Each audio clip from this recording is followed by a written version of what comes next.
더 이렇게 간단하게 하고 이렇게 하는데도 은혜가 되고 있어요. 예, 감사하고 오늘 또 말씀도 이 아무것도 두려워하지 마라, 이 말씀으로 결론이거든. 마칠까요? 예. 참 삶이라는 게 그죠? 그래도 이렇게 마치고 가면 좋긴 하겠지만 여러분한테는 손해지만, 그죠? 학교에서 오늘 수업 안 하고 가라 이러면 좋긴 한데 사실은 그건 내한테 손해거든. 내한테 사실은 수업은 하는 게 좋고 또 숙제도 있는 게 좋고, 그런데 그래 잠시의 일탈을 가지고 여러분 영원과 바꾸면 안 됩니다.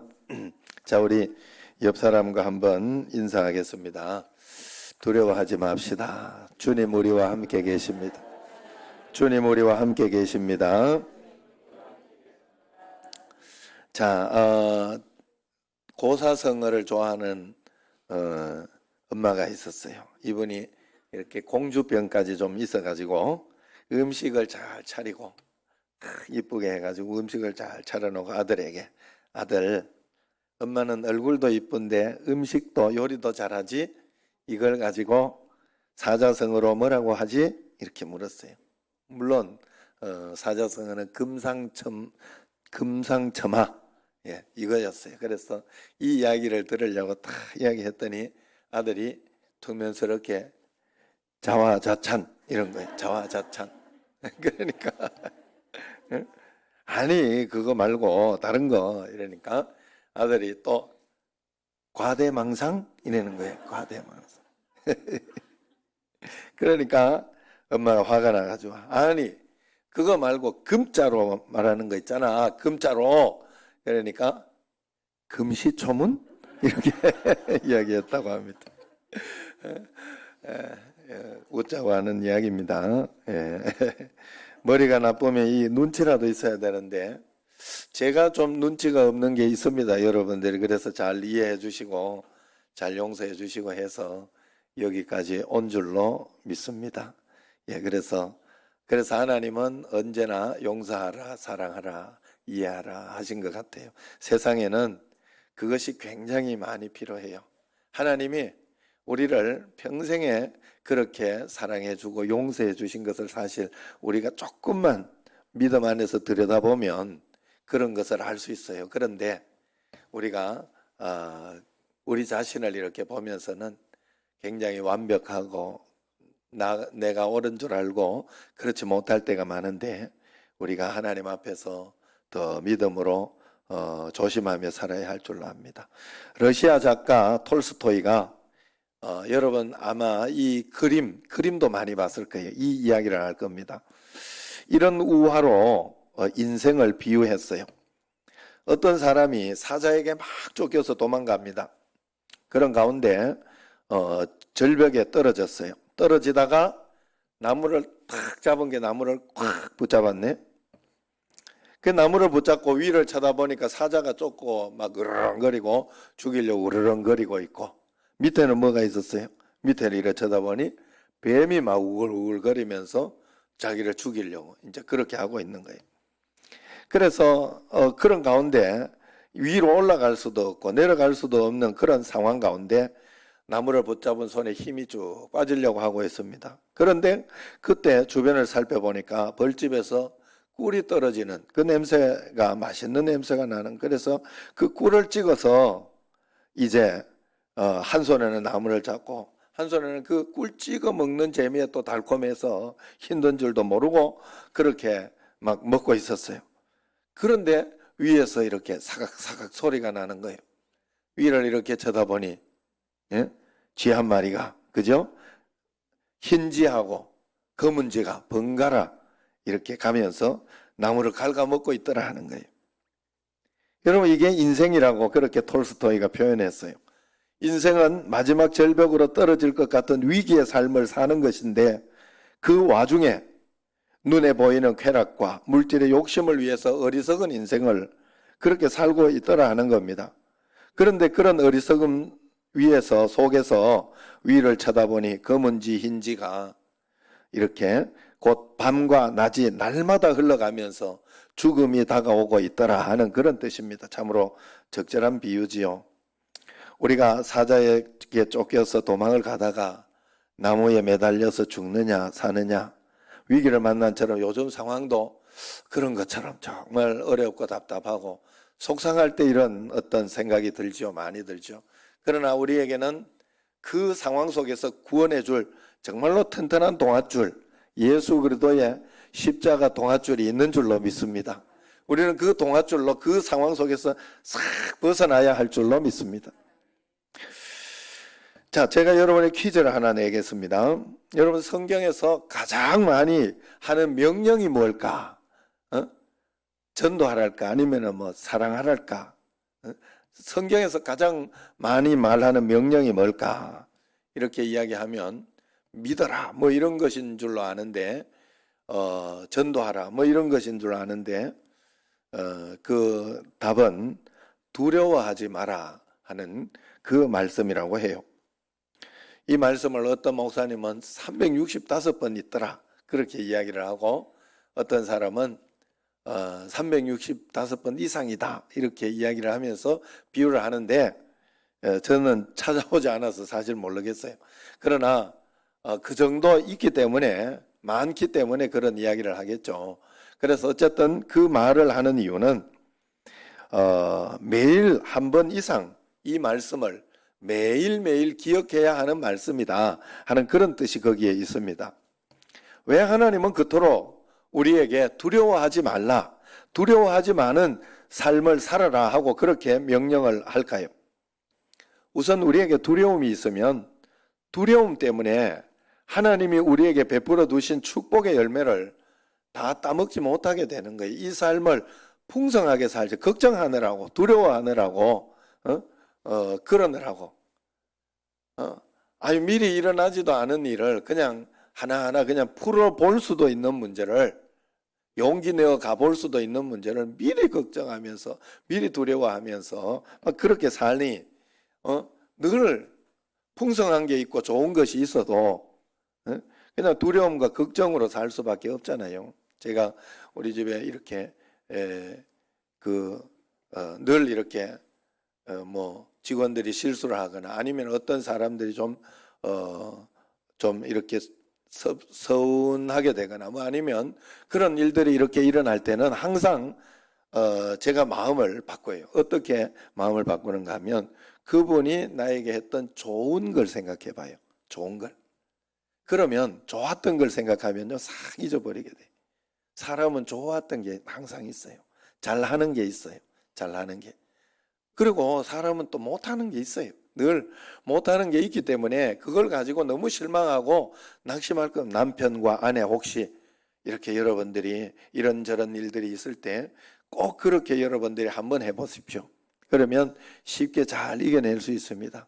그래서 그런 것 가운데 잘 극복하고 이겨내면서 이렇게 살아갈 수가 있어요. 그래서 마음속에 지금도 이렇게 보면, 우리 오늘 또 내가 이렇게 내려오면서 오줌을 좀 닦아냈는데 성만이가 내려오고 오면서 이게 길 가다가 찌르륵 싸는 거예요. 얼마나 기분 나쁘고, 그럴 때 한번 울컥 할 때는 한번 때려 죽이고 이렇게 잡아먹고 싶은 마음이 이렇게 듭니다.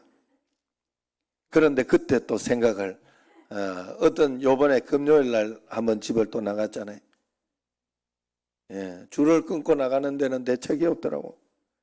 그래서 다시 주었잖아요. 그래서 그걸 생각하면서, 그때를 생각하면서 이렇게 하면 그때 가슴이 철렁했고, 또 찾았을 때 그 기쁨을 생각하니까 그만 사이 좀 싸라 그래. 차라리 좀 싸라. 이렇게 싸고 여기 있는 게 낫다. 이러면서 그래 내가 닦아냈다니까. 그냥 내 마음, 그 마음이 평안해졌다니까. 안 그러면 그것 때문에 화가 나는 기분으로 살아야 되잖아요. 그죠? 여러분, 두려운 마음을 내가 가지고 있으면 그것과 똑같다는 거예요. 마음속에 하나님의 평강과 하나님의 어떤 그 기쁨으로, 우리는 예수 믿는 사람은 예수 생명으로 살아내야 되는데, 예수 생명이 아니라 마음속에 그걸 다른 생명, 이 마귀의 생명, 마귀의 어떤 그것을 가슴에 가득 채워가지고 산다는 건 참 불행한 일이에요. 그래서 여러분 우리가 그걸 뺏기지 말라는 겁니다. 또 두려움은 우리 삶의 기쁨을 싹 빼앗아가요. 두려움이 우리 삶의 체질화된 것을 가지고 걱정, 근심이라 그럽니다. 늘 걱정, 근심에 사로잡혀 있는 사람에게는 절대로 참된 기쁨과 평안이 없어요. 아무 일도 일어나지 않는데도 늘 마음은 전쟁터처럼 두근두근하고 불안하다고 합니다. 의외로 두려움에 쌓여 있는 사람들의 IQ가 굉장히 높은 사람들이 많다고 해요. 보통 사람들보다는 더 높다고 그래요. 너무 똑똑해서 세세한 상황까지도 미리미리 걱정하면서 그렇게 살고 있는 것이다 하는 거예요. 그렇기 때문에 우리가 하나님께서는 우리로 하여금 미리미리 걱정하지 마라, 두려워하지 마라 이야기합니다. 그러면 믿음 생활을 잘하고 또 오랫동안 예수 믿은 사람들은 두려움에서 완전 자유하냐? 빨리빨리 자유할 뿐이지, 자유하고 잘 이겨낼 뿐이지 그들에게도 늘 두려움과 걱정거리는 찾아오게 돼 있어요. 왜냐하면 우리는 자유의지를 가지고 있는 세상에 살아가는 그런 사람들이기 때문에 우리에게 일어나는 도전들, 어려움들은 늘 우리에게 두려움을 주고 걱정거리를 주는 거거든요. 오늘 말씀을 한번 보면 믿음 좋은 사람들도 두려워할 수 있다고 이야기를 합니다. 7절 말씀 한번 같이 읽어보겠습니다. 의를 아는 자들아, 마음에 내 율법이 있는 백성들아, 너희는 내게 듣고 그들의 비방을 두려워하지 말라. 그들의 비방에 놀라지 마라. 의를 알고 마음에 율법이 있는 자들, 이런 사람들은 잘 믿는 자들을 이야기해요. 믿음이 뭔가를 알고 마음속에 예수님을 영접하고 율법을 지키면서 사는 사람들. 저는 그런 생각을 한번 해봤어요. 하나님 앞에서. 이 믿음으로 산다는 것은 어느 날 이렇게 나중에 돌아봤을 때, 여러분 믿음으로 살면 의롭게 살아야 되고, 또 이렇게 오늘 말씀처럼 걱정도 안 하면서 살아야 되고, 또 사랑하면서 살아야 되고, 아니면은 또 용서하면서 살아야 되고, 이게 믿음으로 사는 사람들이잖아요. 그게 믿음으로. 그래서 우리는 예수 믿다가 보니까 이렇게 살게 됐네.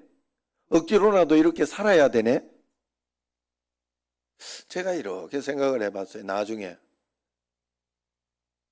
이렇게 살았다고 해서 내가 평생을 이렇게 살았어요. 그렇게 살았다고 해서 쏘갔다. 나중에 쏘갔다. 나는 잘못 살았다. 이렇게 판단하고 생각할 사람이 있을까 한번 생각해 봤어요. 내가 억지로라도 선행을 하고 억지로라도 착하게 살고 억지로라도 하나님 앞에서 그렇게 산다면 나중에 내가 아차 하는 생각이 있더라도 잘 산 게 되더라고요. 잘 산 게 되더라고요. 어쨌든 믿음은 좋은 겁니다, 여러분. 예수님 믿어서, 그래서 예수님을 가짜로 믿고 그렇게 해서 막 세상에 나오는 그런 어떤 비리들, 나쁜 것들, 이것 때문에 문제가 되는 것이지, 예수 잘 믿는 건 좋은 거예요. 주님 앞에 살아가는 건 참 행복하고 복된 거예요. 우리가 억지로라도 이런 믿음을 가지고 산다면 정말 하나님 앞에 축복이 되는 겁니다. 어쨌든 이렇게 잘 믿는 사람들도 너희들은 그들의 비방을 두려워하지 마라. 그 비방에 놀라지 마라 그랬어요. 이 말은 무슨 말인가 하면 당시 이스라엘 사람들이 처한 상황이 그런 것이라는 거예요. 세계 최강대국 바벨론에게 이제 무서운 힘에 눌려서 기약 없는 포로 생활을 하고 있잖아요. 그러니까 이 포로 생활에서 그 사람들이 막 비방하고 막 전하고 막 죽인다 그러고 막 이런 어떤 것들에 놀라지 말고 두려워하지 마라. 마치 우리 지금 이 시기와 같은 거예요. 코로나, 사실 우리 교회를 이렇게까지 하는 것은 사실 이 정권이 이쪽이 아니고 우쪽이었으면 이렇게까지 안 해요. 메르스나 이럴 때 막 그렇게 안 했잖아요. 그런데 이제 정강호 목사님 그쪽이 막 이렇게 하다 보니까 보기 싫겠지. 보기 싫고 힘들겠죠. 그러니 더 과하게, 내가 보기엔 더 과하게 된 거예요. 그래서 막 그렇게 하니까 사실 교회만 오면 감염된다. 이 생각이 먼저 들지 않습니까? 사실. 그런데 그렇지 않아요. 사실. 여러분, 이번에도 노회가 보니까 어떤 조심하는 목사님들은 그러더라고. 이것도 안 하더라고. 그 스타일, 본인 스타일, 그걸 가지고 뭘 할 수 없어요. 기저질환자나 이런 분들은 더 조심하는 게 좋습니다. 그게 더 좋아요. 교회에서도 제가 우리 직원들이나 이렇게 있을 때 무리하게 할 것 같으면 집에 가서 쉬시라 그래요. 집에 가서 쉬라. 왜냐하면 건강이 이렇게 나빠져 가지고 오히려 그렇게 해 가지고 이렇게 막 열심히 한다고 그러면 오히려 피해를 줄 수 있어요. 피해를 줄 수 있어요. 그렇기 때문에 그런 것들은 조심하고 이렇게 하는 것은 이야기할 게 아니에요. 그러나 그래서 마스크를 쓰고 그렇게 하면서 조심하고 또 손도 자주 씻고 그렇게 하면서 이렇게 같이 모였고 이런 데 있을 때에는 그렇게 한다면 문제가 될 게 없습니다. 그러니까 여러분들이 언제나 하나님 앞에서 그 마음 가지고 주님 앞에 이렇게 나가야 돼요. 그래서 이런 것 가운데 두려워하지 마라. 그 비방에 놀라지 마라. 그렇게 이야기를 하고 있습니다. 그러면 어떻게 해야 그 두려움을 쫓아낼 수 있을까? 믿는 자들에게도 이런 두려움과 걱정거리가 생기는데 어떻게 쫓아낼 수 있을까? 첫째, 말씀을 어쨌든 붙잡아라. 말씀을 생각해라. 이렇게 기분 나쁜 어떤 생각이나 마음을 붙잡지 말고 말씀을 붙잡아라 이야기합니다. 비방을 두려워하지 말고 비방을 놀라지 마라. 비방은 두려움을 주는 자의 말이잖아요. 걱정하게 하는 바벨론의 말이잖아요. 비방은. 그런데 그 비방을 하나님은 두려워하지 마라.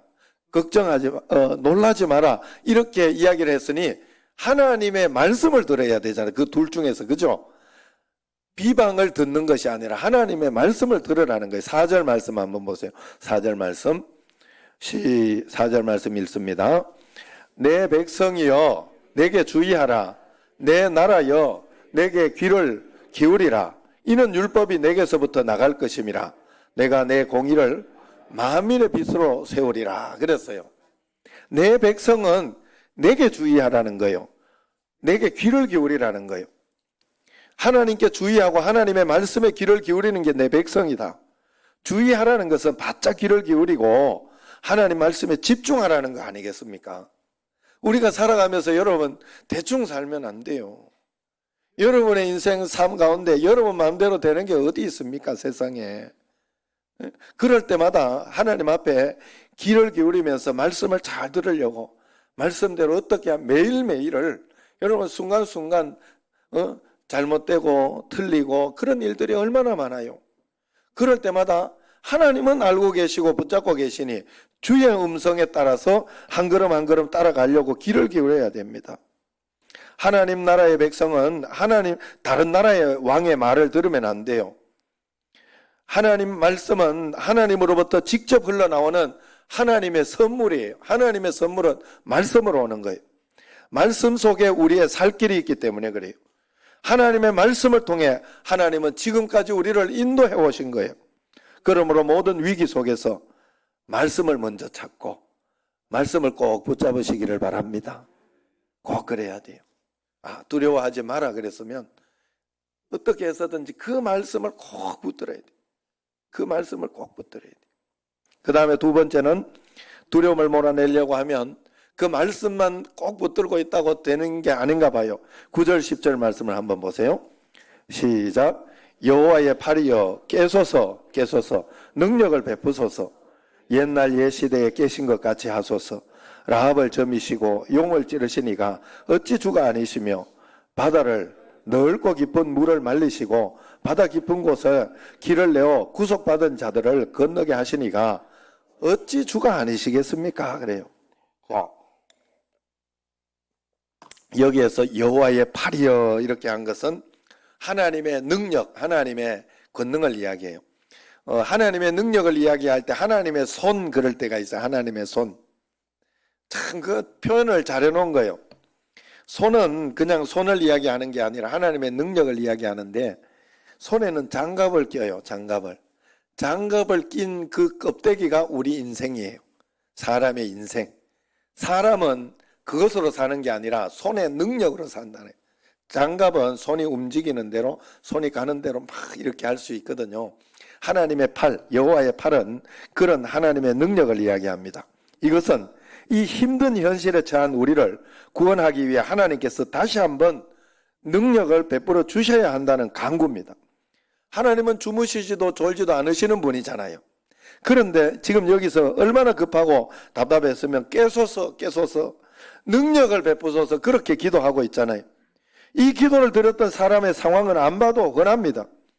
금식하며 피눈물을 쏟으며 얼굴을 땅에 대고 가슴을 쥐어뜯으며 기도하는데도 응답이 없는 것처럼 보이고, 또 지금 힘들고 어려운 세상적으로 기댈 곳이 하나님밖에 없는데도 그런데도 이 어려우니까 하나님 앞에 막 가슴을 쥐어 주여 여호와여 깨소서 주여 도와주옵소서 그렇게 기도하고 있었던 것입니다.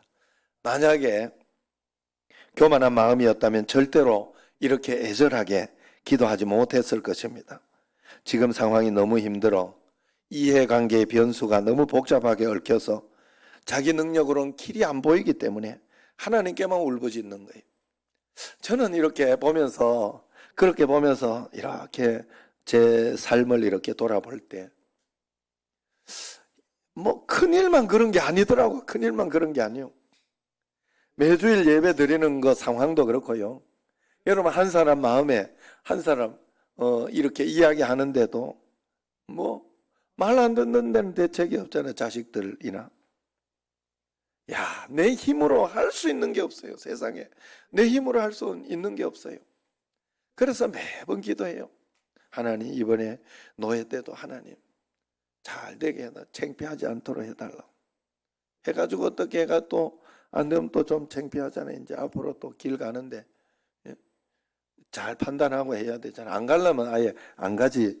또 길을 갔으면 또 해야지 할 때는 그죠? 그런 거. 또 뭐 어디 임직식 가거나 이럴 때에도 하나님 막 자신하고 그런 것이 아니라 하나님 이번에 실수하지 않고 잘하게 해달라고.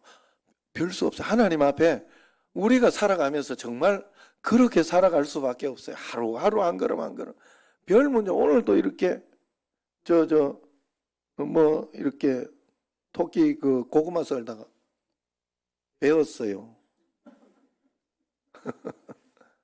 배웠어요. 아, 이거 마음대로 안 되더라고. 내 마음대로. 내가 배우고 싶었겠어요? 예? 나름대로 잘 한다고 했는데 아직 익숙하지 않다 보니까 그런 거 아니겠습니까? 그러니까 여러분 살아가면서 하나님 앞에 언제나 하나님이 우리를 도와주셔야. 그래서 늘 여러분 이렇게 애절하게 간절하게 기도한 건 나쁜 것이 아닙니다. 예? 제가 몇 번 말씀드렸지만 우리 집에 애가 큰애가 늘 기도하는데 와가지고 아니 지 잘못도 아닌데 내가 보기에는 기도할 때 저 잘못 아닌데 그런데 눈물을 흘리면서 하나님 하면서 그렇게 기도를 하는데 아버지 나는 여기서 기도하고 있고 이제 얘는 여기 와서 이제 지 답답한 거 있으니까 와서 기도를 하는데 아버지가 들어요. 어떨까요? 마음이 어땠을까? 여러분 들어봐야 알아 이게. 그런데 마음이 찢어지더라고. 찢어지면서 그래 너는 됐다 이 생각이 들어. 왜냐하면 저렇게 기도하면 안 들어줄 수가 없겠다. 하나님이 안 들어줄 수가 없겠다. 무슨 이야기 하고 싶은가 하면 여러분도 마찬가지라는 거예요. 내가 막 하나님 도와주세요. 하나님 뭐 귀가 멀었나 이러면서 그냥 조용히 해도 되지. 물론 조용히 해도 돼요. 그러나 정말 하나님 앞에 우리의 모습은 보여야 돼. 하나님 간절한 마음 주여 정말 나는 하나님 없이는 안 됩니다. 안 됩니다. 그 표현이 제가 기도 끝날 때 이렇게 주여 우리를 도우소서 하는 그 찬양하는 거. 예? 그것도 기억이 안 나네. 아이고 참. 우리를 불쌍히 여기소서 주 그리스도여 우리를 불쌍히 여기. 이 말이 매일매일 하나님께서 우리를 긍휼히 여겨달라는 진짜 진심이에요. 제 진심. 그래 여러분 우리가 그 마음으로 정말 하나님 앞에 한 걸음 한 걸음 그 간절히 기도하며 나아가야 할 줄로 믿습니다. 그래서 우리가 이 기도가 쌓이면 쌓일수록 우리에게 두려움이 줄어듭니다. 온갖 두려움과 싸울 수밖에 없는 그 광야를 뚫고 나온 사람들은 결국 불같이 기도하는 기도의 사람입니다. 그래서 기도의 사람은 두려움은 있지만 두려움을 기도로 극복하고 사는 사람들이라 그렇게 볼 수 있어요. 그래서 디모데후서 1장 7절에 보면 사도 바울이 디모데에게 그렇게 이야기하죠. 하나님이 우리에게 주신 것은 두려워하는 마음이 아니요 오직 능력과 사랑과 절제하는 마음이니 그랬어요. 디모데에게. 우리에게 하나님은 두려운 마음을 주지 않습니다. 마음에 두려움이 있고 걱정이 있고 그렇다면 내 자신이 하나님 앞에서 잘 돌아봐야 돼요. 그러면서 여러분 정말로 하나님 앞에 내가 범죄한 것이 없는지 아니면 하나님 앞에서 내가 잘하고 있는지 이런 것들을 살펴봐야 돼요. 사실 제가 부목사 때는 조금 뭐 이렇게 대충 이렇게 한 것이 있었는데 이 담임 목사 와가지고요 사실 이렇게 정말 내 마음속에 이게 죄다 싶은 거는 못 하겠더라고. 내 마음속에 죄다 싶은 건 진짜 못 하겠더라고. 왜냐하면 그렇다고 이렇게 내가 제가 이렇게 막 거룩하고 막 그렇게 잘 산다는 소리가 그렇게 막 되게 깨끗하고 그렇다는 소리는 아니에요. 아셨죠? 예. 나도 지금도 늘 화도 내고 성질 내면서 이렇게 죄도 짓고 그렇게 하고 있지만 그렇지 않으면 바로바로 회개를 해요. 회개하고 주님 앞에 다시 잘해보려고 애를 쓰고. 왜냐하면 하나님이 다 보고 있는데 내가 그렇게 했다가는 교회가 안 될 것 같더라고. 진짜 그게 걱정되더라고. 그래 여러분 우리 하나님 앞에서 정말 그 마음 가지고 우리가 하나님 앞에 그래서 하나님 앞에 기도하는 사람이 죄지가면서 기도할 수는 없어요. 그렇게는 기도가 안 되는 거예요. 그래 하나님 앞에 기도할 때 우리에게 능력과 그런 마음이 딱 담대한 마음이 생겨요. 담대한 마음이. 우리가 두려운 마음을 가지고 있으면 걱정하는 마음을 가지고 있으면 이단 사상보다 더 한 거예요. 이단은요 안 믿는 거잖아요. 잘못 믿는 거잖아요. 그런데 두려운 마음을 가지고 있으면 하나님을 안 믿는 게 되는 거예요. 하나님을 능력이 없는 자로 보는 그런 마음이 있으니까 두려워하는 거 아니에요. 하나님을 믿지 못하고 두려워하는 거 아닙니까? 하나님은 작고 능력이 없고 내 상황을 별로 신경 쓰지 않는 분이라고 생각하는 그런 것과 같기 때문에 그렇습니다. 그러므로 우리는 두려움을 몰아내야 돼. 기도해야 돼. 처음에는 말씀만 붙잡는다고 되는 게 이게 다 하나로 어우러지는 거예요. 그리고 부르짖어 하나님 앞에 정말로 기도하고 간구할 때. 그래서 사실 여러분 어떤 일들이 이렇게 일어나는데 이 일들이 또 미뤄지고 또 미뤄지고 그런 일들이 참 많이 일어나더라고요. 그런 일들이 일어날 때는 기도하라는 소리. 지난주에도 또 강춘지 집사를 목요일날 이렇게 또 나는 수술 바로 하는 줄 알았어요.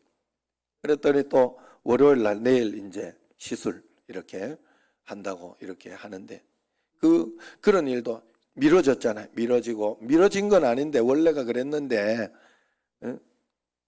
그 시간이 더 있다. 더 기도하라는 소리. 하나님 앞에. 그러면 하나님께서 좋은 것으로 인도해 주시는 거예요. 그래서 마지막으로 우리가 기도하며 두려움을 몰아내고 마지막으로 두려움을 우리가 몰아내기 위해서는 시선을 하나님께 다 고정시켜야 돼요.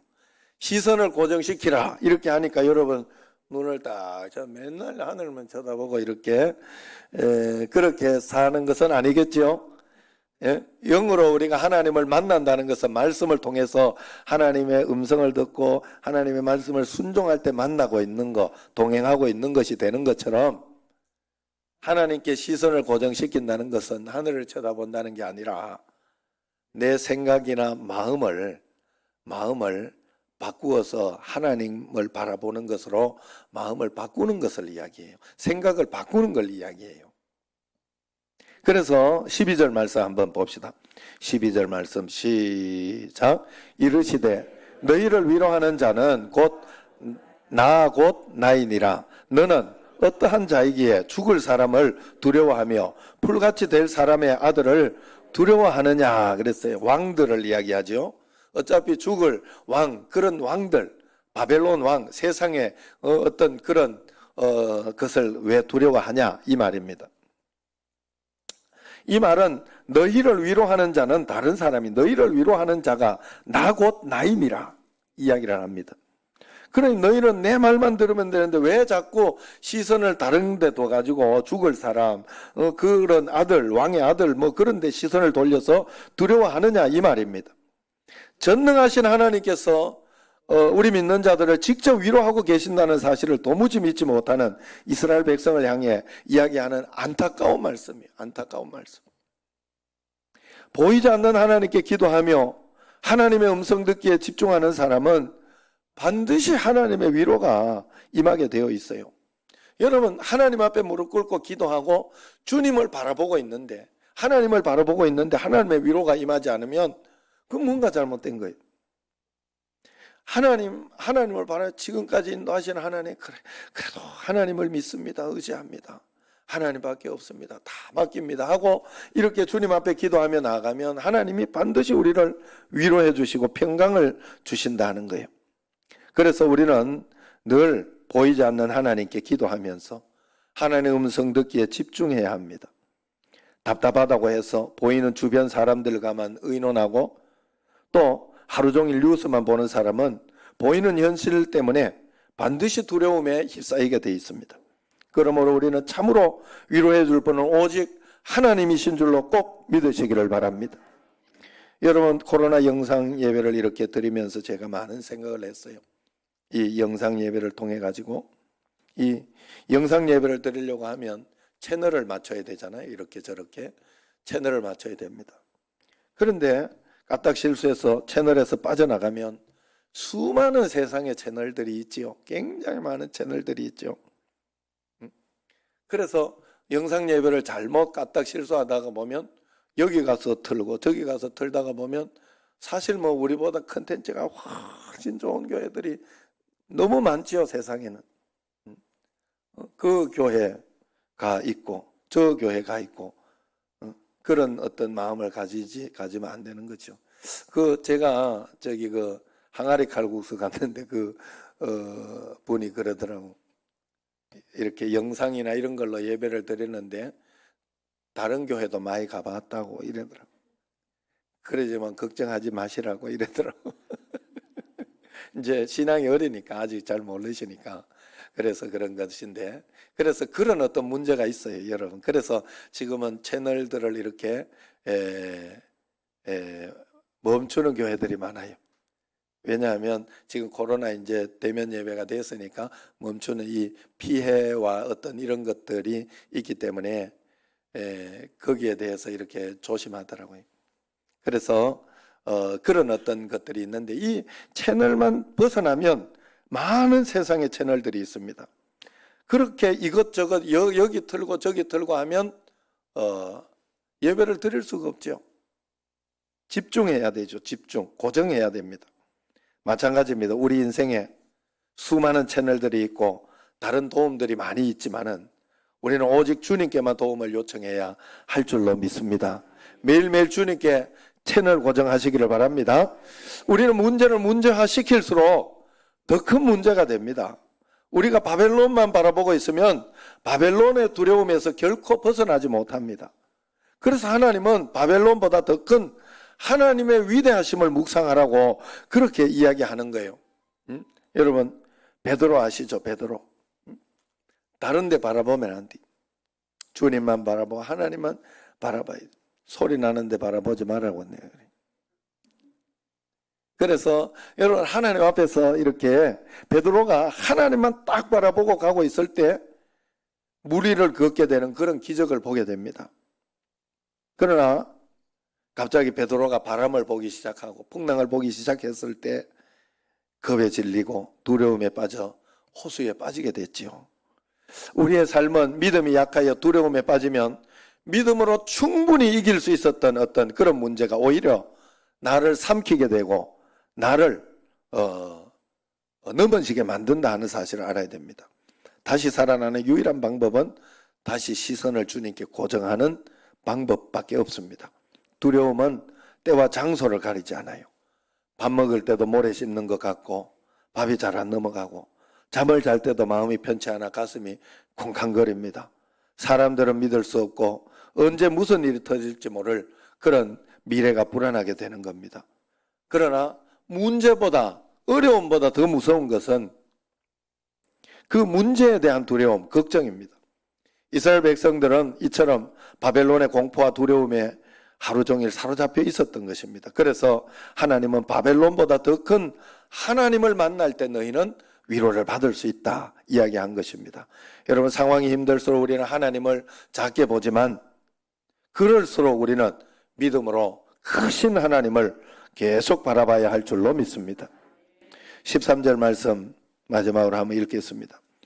하늘을 펴고 땅의 기초를 정하고 너를 지은 자 여호와를 어찌하여 잊어버렸느냐? 너를 멸하려고 준비하는 저 학대자의 분노를 어찌하여 항상 종일 두려워하느냐? 학대자의 분노가 어디 있느냐? 그랬어요. 하나님은 하늘을 펴고 자신을 땅의 기초를 정하고 너를 지은 자, 그렇게 분명히 표현하고 있어요. 그런 전능하신 하나님을 어찌 너는 잊어버렸느냐? 그렇게 이야기를 하고 있습니다. 두려움을 가지고 있다는 것은 잊어버렸다는 뜻이에요. 하나님을 잊어버리고 너를 멸망시키는 자를 하루 종일 너는 두려워하고 있지 않느냐, 그것을 생각하고 있지 않느냐 하는 그런 뜻입니다. 시선을 어디 두느냐는 거예요. 무슨 생각을 하며 사느냐는 겁니다. 우리는 항상 하나님을 생각하며 말씀을 종일 붙잡으며 기도하면서 살아야지 왜 걱정거리만 바라보고 두려울 것만 바라보고 사느냐 하는 것입니다. 우리는 하나님의 위로를 잘 들으며 살아야 하는 사람들인 줄로 믿습니다. 우리에게 하나님의 위로가 들리면 우리는 반드시 두려움에서 벗어나게 되어 있습니다. 여러분, 말씀을 꼭 붙잡으십시오. 모든 일에 기도와 간구를 하십시오. 시선을 하나님께 고정하십시오. 그러면 그런 삶을 우리가 잘 살아갈 때 죄가 떠나가요. 죄는 여러분들이 막 내가 안 지어야지 그렇게 안 지어지는 게 아니에요. 그렇게 떠나가는 게 아닙니다. 절대로. 하나님께 내가 가까이 가면 갈수록 죄는 멀어져요. 그래서 예배 중심으로 여러분들이 살아야 되고, 그래서 새벽 기도도 있고 하는 거예요. 매일매일 말씀 읽고 감사일기 써야 되고 그런 거예요. 이 원칙과 원리를 꼭 지켜야 돼요. 그건 내가 하도록 하나님이 만들어 놓은 거예요. 내가 하도록. 나에게 하나님이 선택권을 주신 거예요. 상황은 20%예요. 선택이 80%예요. 우리에게 선택이. 그래서 그렇게 잘 선택해서 하나님 앞에 죄를 떠나는 삶을 살면 참 신기한 건요, 여러분들 한번 그렇게 살아보세요. 한 일주일 동안 막 애한테, 보통 여자들이 죄 짓는 게 애한테만 신경질 내면서 죄 짓는 게 많다 하더라고요. 그러니까 그게 생각보다 이게 죄책감이 이렇게 있나 보더라고요. 그래서 그럴 때 이제 한번 주여 예수 그래도 제가 예전에 이겼을 때 내가 그래도 함께 십자가에 못 박혔습니다. 이렇게 해서 화날 때 그렇게 했어요. 이렇게 요걸 구체적으로 끄어가면서 내가 그래도 함께 십자가에 못 박혔습니다. 십자가를 끄면서 이렇게 하니까 잘 이겨내고 그렇게. 그런데 내 마음속에 그런 죄나 어떤 그런 것들이 없으면 신기하게도 어떤 문제가 닥치거나 어려움이 있어도 걱정이 안 돼요. 마음속에 걱정이 안 되고 두려움이 안 생겨요. 담대한 마음이 참 신기해요. 이게 믿음의 것이거든요. 죄가 떠나간 그 믿음이고, 우리가 하나님 앞에 그렇게 살아갈 때 하나님은 우리를 건져주셔요. 오늘 종교개혁절인데, 종교개혁은 사실 목숨을 걸고 자기 자신을 바쳐서 이렇게 믿음을 찾아낸 시간이 아닙니까? 두려움과 걱정에 사로잡혀 있었지만은 믿음으로 이겨낸 사건이에요. 그래서 매일매일 두려움과 걱정이, 두려움을 벗어나는 것이 종교개혁적인 삶이다. 우리가 그렇게 볼 수 있습니다. 매일매일 여러분, 우리가 두려움과 걱정이 없는 삶을 하나님 앞에 살아내어 주님 앞에 매일매일 종교개혁적인 삶으로 매일매일 승리하는 능력 있는 삶을 살아가기를 주의 이름으로 축원합니다. 기도하겠습니다. 하나님 감사합니다. 두렵습니다. 삶이 어렵습니다. 답답합니다. 그러나 하나님이 우리와 함께 계시니 하나님이 갈 길을 밝히 보여주시고 인도하시고 역사하여 주실 줄로 믿습니다.